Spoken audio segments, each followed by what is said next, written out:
আবেদনটি গ্রহণ করা গেল না। তো এখন আমার প্রশ্ন আপনাদের কাছে, তখন রফিকুল আমিন স্যার কেন এটা করল?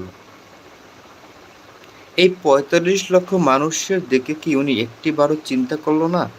যে না, আমি ভিতরে থাকলেও, জেলে থাকলেও এই লোকগুলো কর্মসংস্থান হারাবে না?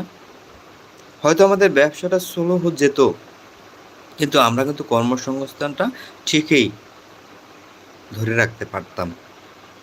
তাহলে এই প্রথম প্রশ্নটা আপনাদের কাছে আমি রেখে গেলাম।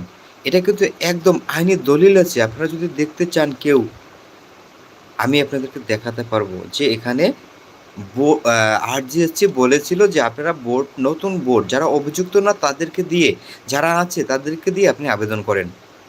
কিন্তু কেন করল না? কারণ রফিকুল আমিন স্যার বলছিল যে উনি ছাড়া ব্যবসা করা যাবে না। তাহলে উনি উনার চিন্তাটাই করল।